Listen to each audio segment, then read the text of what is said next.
I've been doing this job long enough to know what a real Secret Service credential looks like. And I've been doing it long enough to know the difference between knowing something and being believed about it. And on that particular Thursday, those two gaps, the credential gap and the credibility gap, were the whole story. That's not a boast, it's just the geography of where I work. The Hartwell Conference Center hosts 2-3 federal events a year, the kind where motorcades show up at 6 in the morning and men in dark suits with earpieces stand in the corners of every room looking at nothing and everything at the same time. You learn the credentials by repetition. The laminate, the holographic strip, the typeface, the way the photo sits in its field. You learn it the way you learn your own address. Not because you studied it, but because you've seen it so many times the wrong version feels like a word spelled wrong. A thing you can't quite explain but can't unfeel once you've felt it. The badge I spotted at 2:14 on a Thursday morning was wrong. I knew it before I knew why. The knowing came first, the way it does when something has been living in your peripheral vision long enough to move from memorized to instinct. A man in a dark suit, credential on his lapel, moving through the East Corridor with the walk of someone who belonged there, and a badge that was wrong in a way I couldn't name yet but was already sure of, the way you're sure of a wrong note before you can say which note it should have been. I want to describe that moment precisely, because it's the moment everything else comes from and I've been asked to describe it enough times that I've gotten accurate about it. He was coming toward me from the far end of the East Corridor, maybe 40 feet. We were both moving at a normal pace. The corridor fluorescents were the standard harsh type, the kind that make everything look like evidence, and I was doing what I always do when I encounter any credentialed person in the building, which is let my eyes go to the credential as a matter of course, quick and professional. A 2-second check that I've done 800 times and that has always resolved into "that's right" asterisk and filed away. This time it didn't resolve. Something in the part of my brain where the pattern lives registered a discrepancy and didn't let go. And the discrepancy traveled with me as I kept walking, past him, routine nod, until I was around the corner, and alone. And then I stopped walking and stood with my notebook open trying to name what I'd seen. 40 seconds. That's how long it took me to identify it. The identifier line typeface. Franklin Gothic. Always. On every Secret Service credential I've logged through that building. What I'd just seen was Helvetica. The difference is small if you don't know to look, and enormous if you do. And I did. And I'd been looking without knowing I was looking for 3 years. I wrote it down before I did anything else. Always write it down first, because the moment you start making calls is the moment your memory starts warping toward the call. And the log is not what you remember, the log is what happened. By 8:47 that same morning, a senior White House advisor was in federal custody, and I was sitting in a room with people who outranked me so far I couldn't see the top of the ladder, explaining, for the third time, what I'd seen and when and how I'd known. And the question I keep getting asked, the one that followed me out of that building and followed me home and still follows me when I wake up some mornings at 2:14 for no reason, isn't how did you spot it? It's why didn't you just let someone else handle it? And I want to tell you the answer, because it's not what you'd expect, and it matters more than the story. My name is Petra Wills. I'm 27 years old, and for 3 years I've been a night security officer at the Hartwell Conference Center, which is the kind of job that sounds more serious than it looks and is actually more serious than it sounds. The Hartwell hosts federal briefings, interagency meetings, the occasional congressional event that needs a neutral venue outside the Capitol buildings. I work the overnight, 4 nights a week, 10 p.m. to 6 a.m., which means I spend a significant portion of my waking life in a building full of classified potential energy and a full team of daytime security who go home at 5 and leave me and 2 colleagues to hold it through the dark. My colleagues on that shift are both good at the job, but Hartwell is a big building, and the overnight is quiet by design, so most nights I spend a good stretch of hours alone in corridors that feel different at 2 in the morning than they do at 2 in the afternoon, and I have learned to pay a specific kind of attention to them. I'm telling you all this because the 6 hours that followed that badge matter less if you don't understand the 6,000 hours that came before them. The nights of learning a building's rhythms so well you can hear a door open 1 floor up and tell by the sound whether it's the HVAC cycling or something that opens from the inside. That knowledge doesn't come from training. It comes from showing up, night after night, in a building that other people treat as empty, and deciding to treat it as yours. I came to the Hartwell the way most people come to jobs like this one. Not by design, but because the design I had didn't work out. I'd been studying criminal justice at the state university, the serious kind, the kind where you picture yourself eventually doing something that sounds important in a courtroom or a federal office, and I'd run out of money in my junior year and come home, and needed something that would pay rent while I figured out what came next. The Hartwell had a night shift opening, and the pay was better than retail, and the hours suited someone who was going to be awake anyway, which I usually was. 3 years later, I'm still there, which tells you something about how plans go, and something about what I found in the job that I hadn't expected to find. What I found was that the Hartwell needed someone to pay attention to it, and paying attention was something I was good at, and the work of becoming good at paying attention to one specific building over 3 years turned out to be one of the more serious educations I've had. Not what I planned, but mine. What I found was the kind of attention that the day life doesn't teach you. When the building is quiet and your rounds are the same and your colleagues are at the other end of the same hallways and there is no one to perform alertness for, you either actually become alert or you spend the shift on your phone, and I became alert because it was more interesting than the alternative. I learned the building the way you learn a piece of music, not by reading about it but by playing it over and over until the rhythm is in your hands, until the wrong note is felt before it's heard. If you've ever been the one person in a room who noticed something and had to decide whether to say so, knowing that saying so would make you the difficult one, the paranoid one, the person who makes everyone else uncomfortable with their certainty, stay with me, because this one's for you. And go ahead and subscribe, because what I did in those 6 hours between spotting the badge and the arrest is the part one most want you to actually hear, and I don't want you to miss it because the algorithm moved on. The event scheduled for that Thursday was a 2-day interagency security symposium, roughly 90 attendees, a mix of federal law enforcement, intelligence liaisons, and a dozen people from the White House staff. Setup had started Wednesday afternoon. The extra access control barriers going up in the main corridor, a full sweep team from the Secret Service who'd walked the building at 5 p.m. and signed it off clean, the standard pre-event architecture I'd watched go up a dozen times. By the time I came on at 10 p.m., the building had been declared ready and all non-essential personnel had cleared, and the overnight was supposed to be a standard hold, nobody in, nobody out until the event staff arrived at 7. Standard overnight holds are the shifts that look, from the outside, like the definition of uneventful. 3 guards in a large building, 2-hour rounds, a log of nothing happening, every 2 hours, repeated until the morning shift arrives. I've filled enough of those logs to understand that they're not actually recording nothing. They're recording proof that someone was paying attention, and what they were paying attention to was exactly what it should have been. The log of a quiet night is its own kind of testimony. It says, I was here, and I was watching, and the building held. Most nights that's the whole story. That Thursday it wasn't. At 2:14 I was making my third pass of the East Corridor, and he was coming the other way. Dark suit, earpiece, the walk, everything right. The credential on his lapel catching the corridor fluorescence at the angle I was approaching from, and my eyes going to it the way they always go to credentials on federal property at 2 in the morning, and something in the back of my head going very, very still. I kept walking. I didn't stop, didn't stare, didn't do anything that would tell him I'd seen anything. Eye contact, a nod, the professional acknowledgement you give a colleague in a hallway, and then I was past him and he was past me and I was already pulling out my notebook. Here's what was wrong with the badge, which took me another 40 seconds of standing around the corner with my eyes closed and my notebook open to work out precisely. The typeface on the identifier line was Helvetica, and it should have been Franklin Gothic. I know that sounds like I'm making something small sound important, but I am a person who has looked at Secret Service credentials across a counter and through a scanner approximately 800 times in 3 years, and the identifier line is always Franklin Gothic, and what I'd just seen was Helvetica. It's a subtle difference if you don't know to look, and if you've only ever seen 1 or 2 you'd never catch it, and if you're a busy day shift supervisor checking in 90 credentialed attendees you might well miss it. But I am a person who looks at nothing else for 8 hours at a time, and I hadn't missed it. I wrote it down, the time, the location, the physical description, the badge, the typeface, everything. I wrote it in the small, precise handwriting I've used in every incident log for 3 years, the way my first supervisor taught me. If you're not going to remember the details perfectly, which you won't, write them down the second you have them, because what's in your notebook is what happened, and what's in your memory an hour later is a story about what happened. I wrote it down, and then I called my immediate supervisor. His name was Pete Dolan, and Pete had been doing federal facility security since before I was born, and Pete was, at 2:17 in the morning, deeply and thoroughly asleep, which was his right, because Pete worked days. He answered on the 4th ring, and I told him what I'd seen and what was wrong with it, and there was a silence that I've come to understand, since then, as the silence of someone trying to decide whether to be patient or condescending. And then Pete said, Petra, did you get eyes on the credential, like actually close? Corridor lighting, about 4 feet, eye level. Okay. Could have been shadows. The laminate does funny things under fluorescence. The typeface on the identifier line was Helvetica. It's always Franklin Gothic. Another silence. How sure are you? Sure enough to call you at 2 in the morning. Pete said he'd make a note, that if I saw the individual again I should log it and flag day shift when they came on, and that I shouldn't approach the person directly. He said the sweep team had signed off on the building at 5.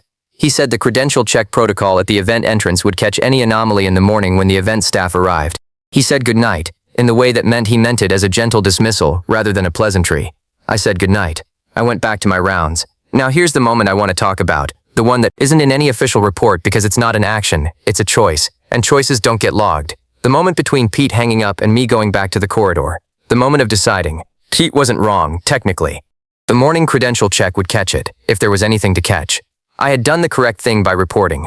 My supervisor had heard me and told me to stand by. And standing by is what you do when your supervisor tells you to stand by. And if I were wrong about what I'd seen, which was possible, corridor fluorescence and a moving target and 3 years of pattern recognition is not the same as a controlled examination under good light. Then any further action on my part was going to make me the story.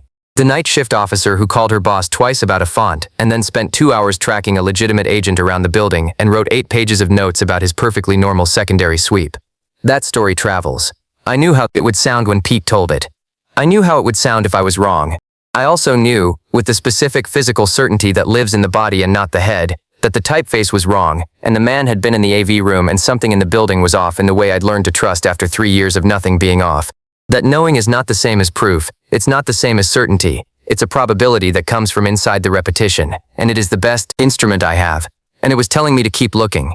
And so I made a decision that was not in the protocol, and I kept looking. And I want to be precise about this. I didn't keep looking because I was fearless or righteous or because I decided the rules didn't apply to me.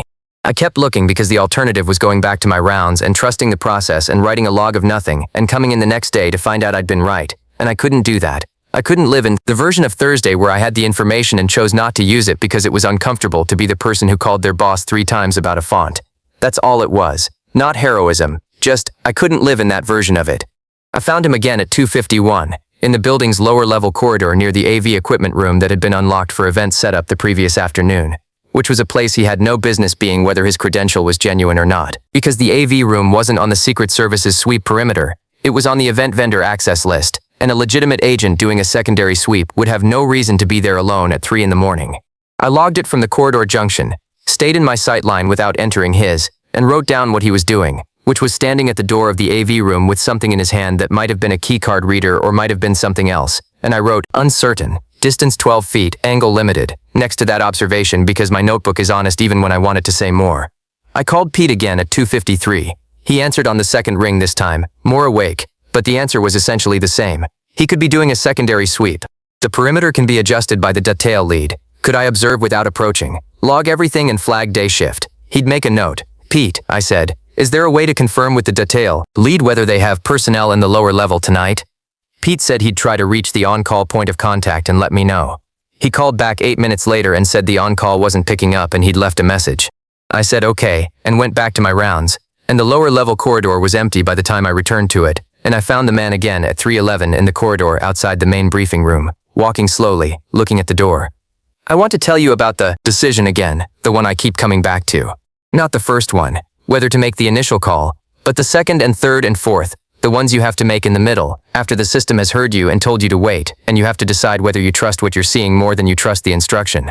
Those are the decisions that don't get romanticized because they don't look like courage. They look like stubbornness. They look like a person who won't let something go and might be being unreasonable. The deciding happens in the dark, alone, in a building you might be completely wrong about, and there is no way to know from inside it whether you're being perceptive or paranoid. I kept looking because the building told me to keep looking, and the building is the only thing I've ever trusted without reservation. I have thought about this particular moment approximately 300 times since that night, and I will think about it until I'm old, because it is the clearest version I have ever encountered of the problem I want you to understand. The system is built to escalate upward, and upward is where the people who can act live. When you are at the bottom of the upward, the system works by telling you to pass the information up and step back and trust the process. And that is mostly the right system, because individual judgment exercised below the level of accountability is how you get chaos, and there are very good reasons for protocols. I believe in protocols. I have kept 100 protocols over 3 years, carefully, without complaint. But here is the other thing that is also true, and it is the thing that nobody at the bottom of the upward gets trained to hold alongside the first thing. Sometimes the information has a shelf life, and the protocol's timeline and the information's shelf life don't match. Sometimes the thing you've seen is moving, and the procedure for dealing with it is stationary, and by the time the procedure wakes up and puts on its jacket and drives to work, the thing has already done what it came to do. I knew this. I knew it in my feet, in the specific physical anxiety of a person who has memorized a building and can feel when something in it is wrong. And I had to decide, was I the kind of person who writes things in notebooks and trusts the process and waits for 4 o'clock? Or was I the kind of person who keeps looking? Goomef. I kept looking. What I did over the next 3 hours is, I'll be honest, Not officially what I'm supposed to do, and I want to be clear about that rather than pretend I was following some special protocol, because I wasn't. I ran a solo surveillance pattern in a building I knew better than anyone on Earth that night, keeping him in my awareness without entering his. I used the building's geometry, the sightlines I'd memorized over 3 years, the corners that gave you view of 2 corridors at once, the door that looked solid from the outside but had a half-inch gap at the hinge end if you positioned yourself right, and I moved through all of it the way I'd moved through it 1,000 quiet nights, except that every step was deliberate in a way it usually wasn't. He was good. I want to say that clearly, because it matters to understanding what I was up against. He was very good at looking like he belonged. His movement patterns mimicked legitimate sweep behavior closely enough that anyone seeing him for the first time would have filed him under background and kept walking. But I'd seen legitimate sweep behavior 2-3 times a year for 3 years, and what he was doing was a reproduction, and reproductions always have something slightly off, some quality of performed naturalness that natural behavior doesn't need. His sweep was a little too arc-shaped, like someone who'd watched videos of how sweeps look rather than someone who'd done them until it was muscle memory.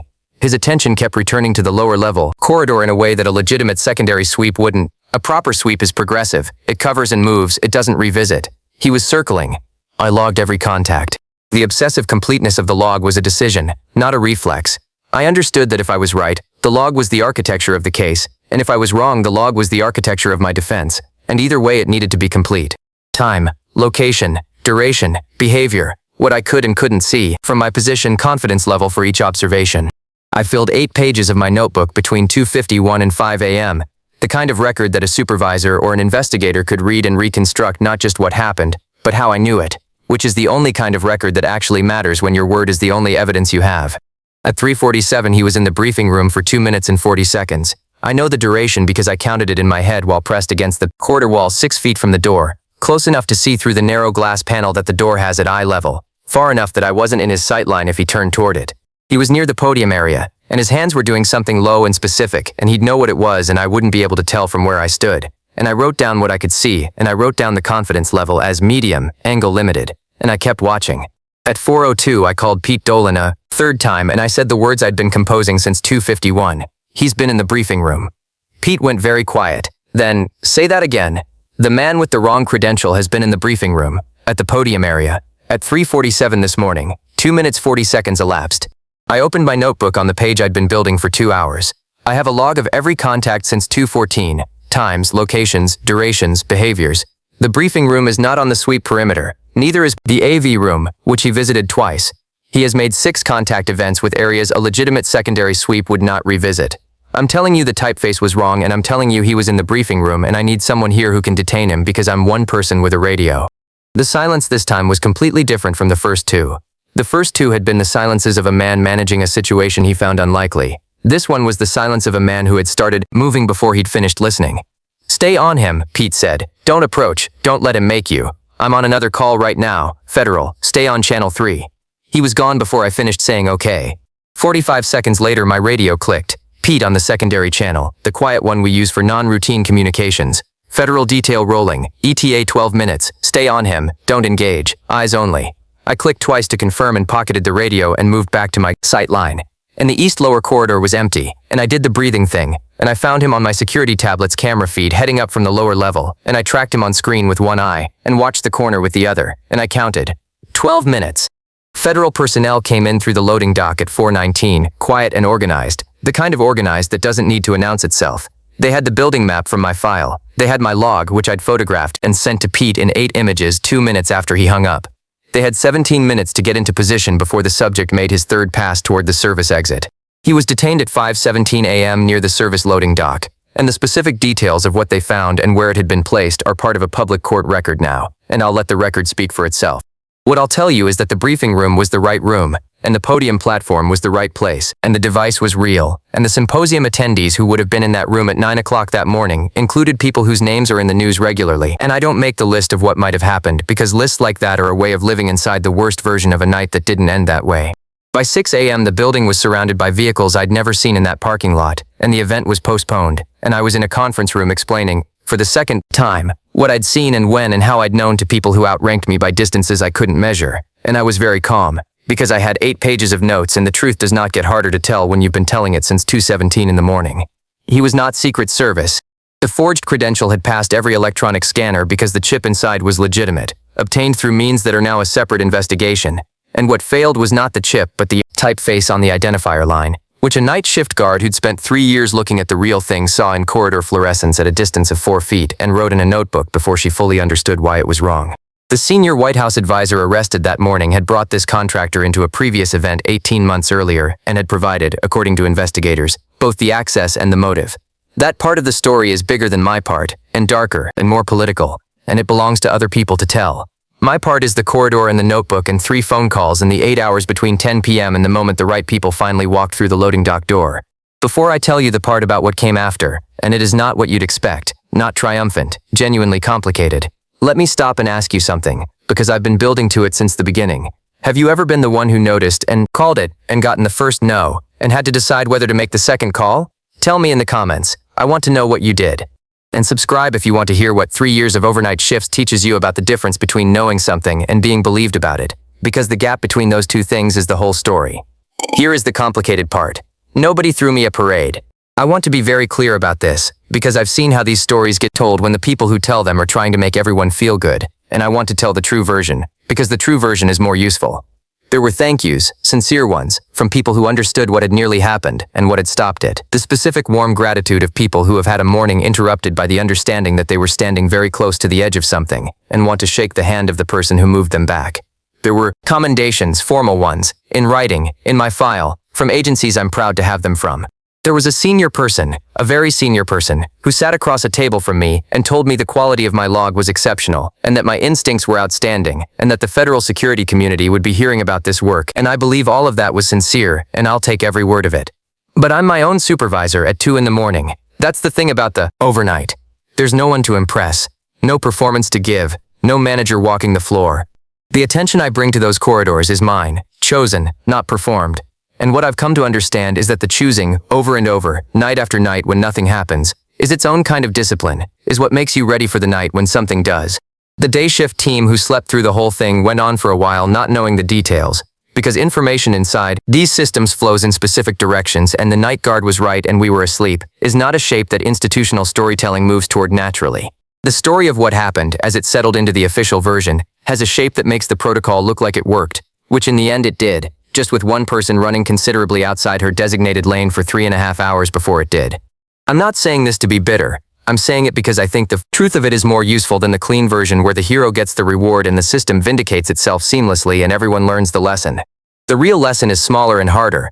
I was right and I kept going even when the process told me to wait. And being right is not a guarantee of anything, and the commendation is real and the night shift is still the night shift, and both of those things can be true at the same time. The satisfaction I have is not the satisfaction of moving up. It's the satisfaction of being the person I needed to be at 2:14 in the morning when nobody was watching, which it turns out is the only kind that actually stays with you. I keep the notebook. I've started a new one since, because the old one's full, but I've kept it. 8 pages of corridor observations from a night that mattered, in my handwriting, in the flat, precise voice I taught myself over 3 years of overnight shifts, and it looks exactly like every other log I've ever had written, and it is the thing I'm most proud of. Which seems like a strange thing to say about a notebook. But the notebook is the proof that I was paying attention. That's the whole job. That's all it ever is.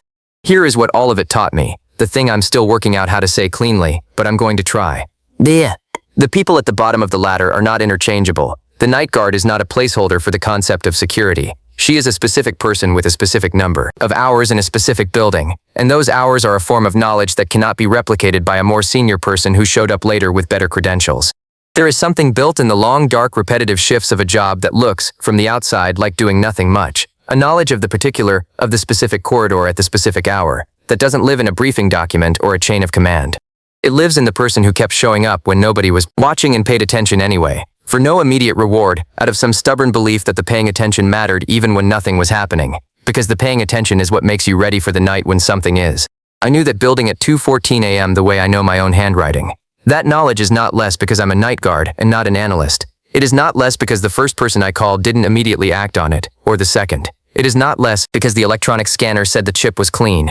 What I had, that the system didn't, was 800 repetitions of the real thing, and repetition is its own kind of authority, and the institutions that don't understand this, that treat the person at the bottom of the ladder as interchangeable, as a placeholder, as a role that could be filled by anyone for the same result, are the institutions that get surprised, in the dark, by the thing the night guard already knew. The other half, The part 1 want you to carry out of this just as much. The knowing matters even when nobody is ready to hear it. Even when you've been told to wait and you've been told to log it and you've been told the process will handle it. The knowing is yours. It came from somewhere real. And sometimes the process needs you to make the third call, not because the process is wrong, but because the information has a shelf life and the process doesn't always know that. Trust what you've built. Trust the hours you've spent paying attention to something other people walk past. The building was mine. The night was mine. The knowing was mine. Nobody gets to tell me that's nothing. So here's my question, and I mean it. Drop it in the comments. When was the last time you knew something? Knew it in the practiced, reliable place where the real knowing lives, and you let someone talk you out of saying it a second time? What happened after? And if you got another chance, would you make the third call? Because I did, and I will. Every time the East Corridor tells me something is wrong, I will write it down and I will make the call, because the building is mine and I've been paying attention, and that counts even before anyone tells me it counts. That's the whole thing. That's all I've got. Thanks for staying to the end of it. Now go pay attention to your building, whatever your building is.